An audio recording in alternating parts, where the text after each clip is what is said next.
कि भारतीय राष्ट्रीय कांग्रेस ने जिस तरीके से बिहार में छात्र आंदोलन के दौरान पटना की सड़कों पर, सिवान में, जहानाबाद में, भागलपुर में, पूर्णिया में, अलग अलग जगहों पर जो बर्बरता पुलिस के द्वारा की गई है, लाठी चलाना तो बिहार पुलिस के लिए बहुत आम बात है, लेकिन जिस तरीके से जहानाबाद में गोली चलाई गई और सिवान में विद्यार्थियों को गोली मारी गई, पैर में नहीं गोली मारी गई, कंधे में, गले के पास, मतलब टारगेट करके जान लेने की कोशिश। पटना में जो बर्बरता हुई उसको आप लोगों ने देखा है। तो इस पूरे मामले में एक निष्पक्ष जांच और फैक्ट फाइंडिंग के लिए भारतीय राष्ट्रीय कांग्रेस ने अलग अलग जिलों के लिए कमेटी बनाई। पटना के लिए, सिवान के लिए, भागलपुर के लिए, जहानाबाद के लिए और पूर्णिया के लिए।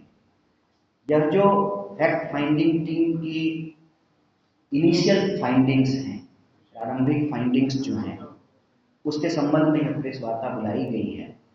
इसमें कुछ बिंदु बहुत महत्वपूर्ण हैं और उन बिंदुओं में सबसे बड़ी बात यह है कि बिहार पुलिस के द्वारा जिस तरीके से आंदोलनों को हैंडल करने के अप्रोच में परिवर्तन आया है, ये बिहार के लिए बहुत चिंता की बात है।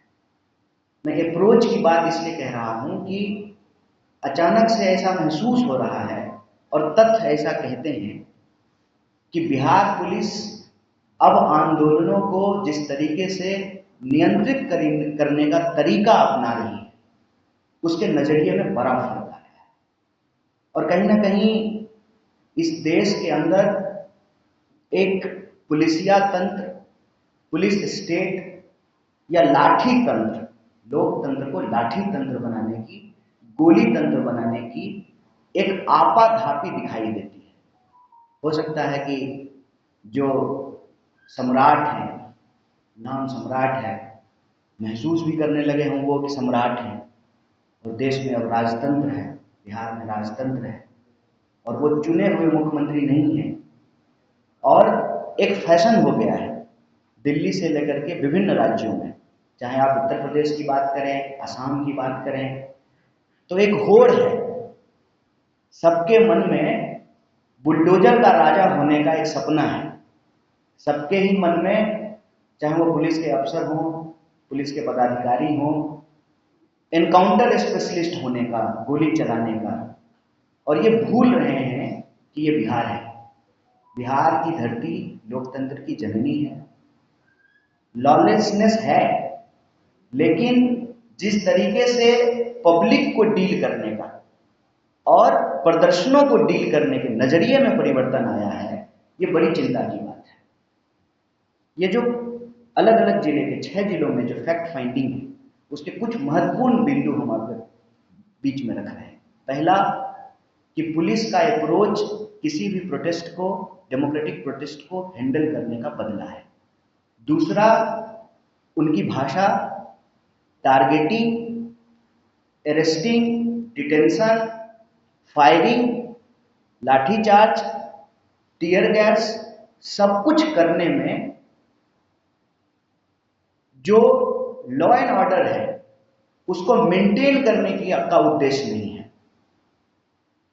अपना चेहरा चमकाना, हीरोइज्म करना, सरकार की नजर में आना, ऐसा लगता है कि सम्राट चौधरी मैसेज देना चाहते हैं अमित शाह को कि देखिए हम सबसे वफादार हैं आपके, और बाकी जो पुलिस पदाधिकारी हैं वो सम्राट चौधरी को मैसेज देना चाहते हैं कि हम आपके सबसे बड़े वफादार हैं।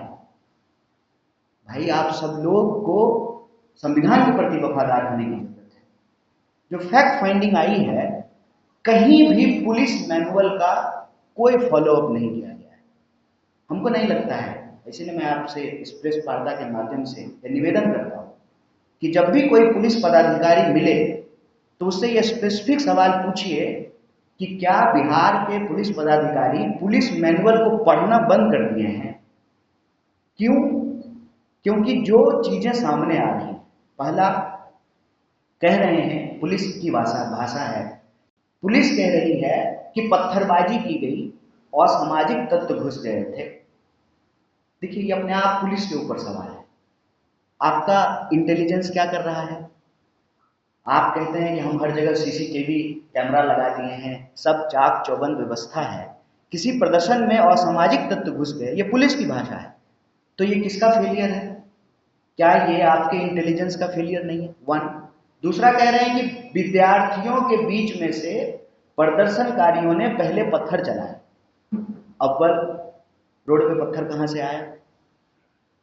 चलिए, पत्थर आ गया रोड पे, मतलब बिहार की सड़क परिवहन विभाग ठीक से काम नहीं करती है, हर जगह की सड़कें खुदी हुई है और वहां पत्थर पड़ा हुआ है, मान लेते हैं। ये आपके दूसरे विभाग के ऊपर सवाल पैदा करता है। विद्यार्थियों ने पत्थर चलाए, प्रदर्शनकारियों ने पत्थर चलाए, उनको तो किसी ऑर्डर की जरूरत नहीं थी। लेकिन जब आप लाठी चला रहे थे तो उस लाठी चलाने का ऑर्डर किसने दिया? दूसरा सवाल है। जहां कहीं भी गोली चली, जहां कहीं भी लाठी चली, जहां कहीं भी आंसू गैस के गोले छोड़े गए, आप दूसरा सवाल ये पूछिए कि किसके आदेश से ये किया गया? कौन सा मजिस्ट्रेट मौके पर मौजूद था? इसकी कोई जानकारी प्रशासन के द्वारा आपको नहीं दी। सिवान में किसके कहने से गोली चलाई गई? और जब गोली चलाई गई तो फिर पांव की बजाय गर्दन में गोली कैसे मारी गई? और देखिए, असॉल्ट राइफल AK-47 का इस्तेमाल किया गया। AK-47 वैसे ही पब्लिक में लेकर के घूमना जो है अपने आप में अनुचित है। पुलिस के द्वारा प्रदर्शन को कंट्रोल करने के लिए AK-47 का इस्तेमाल करना, और वहां जो एक आदिवासी लड़का है सिवान में, वो अग्निवीर की तैयारी करता है, उसके पांव में गोली मार दी गई। वो कह रहा था कि मेरे पांव में गोली लगी हुई है और पुलिस ऊपर से उसको डंडे मार रही थी। अब बताइए, वो जाकर के फौज में देश की सेवा कैसे करेगा? दूसरा जो लड़का है वो बिहार का है भी नहीं, वो अपने निजी काम से आया था और केक लेने के लिए गया था, उसके गर्दन के पास से जो है गोली निकली। तो जितने लोग घायल हुए हैं, जितने स्टूडेंट्स को गिरफ्तार किया गया है, अव्वल तो कोई भी मैनुअल फॉलो नहीं किया गया। किसके आदेश पे गोली चली, किसके आदेश पे आंसू गैस के गोले छोड़े गए, किसके आदेश पे डंडा छोड़ा गया, इसको कहीं फॉलो नहीं किया गया। कौन मजिस्ट्रेट मौजूद था, इसको कहीं कहीं इसका जो है इसको दर्ज नहीं किया गया, कहीं ये सूचित नहीं। जो गिरफ्तारियां की गई हैं ये बहुत मजेदार है, इस पे हम सबको गंभीर चिंता करनी चाहिए। जो गिरफ्तारियां की गई हैं उन गिरफ्तारियों में किसी भी रूल रेगुलेशन को फॉलो नहीं किया गया है। कहते हैं कि कैमरा से देख करके पहचान करके हमने लोगों को अरेस्ट किया है, तो फिर आपका कैमरा जो है ये आपको नहीं बता रहा है कि जिन स्टूडेंट्स को आप अरेस्ट कर रहे हैं उसका कोई रिकॉर्ड नहीं है, किसी तरह का कोई क्रिमिनल रिकॉर्ड नहीं है, वो माइनर है। माइनर स्टूडेंट्स को गिरफ्तार करके जो हिस्ट्री सीटर है उन्हीं के सेल में उसको बंद कर दिया, ना जो है गिरफ्तारी की हिरासत का जो है कोई नियम कानून को फॉलो किया गया है। जिन लड़कियों को गिरफ्तार किया गया, कानून कहता है कि सनसेट के बाद, सूर्यास्त के बाद आप किसी महिला को थाने में बंद करके नहीं रख सकते। रात में 48 घंटे के बाद, 36 घंटे के बाद मजिस्ट्रेट के सामने पेश किया गया है, और पूरे समय तक 48-50 घंटे तक। और ये पैटर्न एक जिले का नहीं है, ये हर जिले का है कि पेरेंट्स को नहीं बताया गया है, उनका फोन नहीं काम कर रहा है, किसी को भी किसी की सेल में बंद कर दे रहे हैं, लड़का लड़की को एक ही बस में जो है ठूस दे रहे हैं। किसी तरह के नियम कानून का कोई भी उसको फॉलो नहीं किया गया। भागलपुर के अंदर टारगेट करके इस तरह की भाषा पुलिस के द्वारा बोली जा रही है कि तुम लोग आतंकवादी हो, तुमको फंडिंग कहां से मिलता है, उनको मेंटल टॉर्चर करना। बहुत सारे ऐसे स्टूडेंट जिनको एक्यूज बनाया गया वो अभी तक अपने घर पर नहीं लौट पाए, उनके माँ बाप डरे हुए, उनका परिवार डरा हुआ है।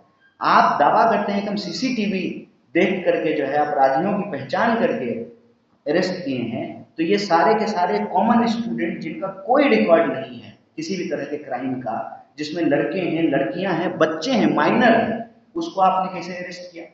अरेस्ट करने के बाद जो है उसकी सूचना आप उनके परिवार को नहीं दे रहे हैं, इस थाने से उस थाने, उस थाने से उस थाने में उनको घुमा रहे हैं। फाइनली आप जो है मजिस्ट्रेट के सामने जब पेश कर रहे हैं तो कानून कहता है कि आपको मेडिकल कराना है। आप पुलिस से पूछिए, जो सैकड़ों स्टूडेंट को अलग अलग जिलों में गिरफ्तार किया गया है, कितना मेडिकल कराया है।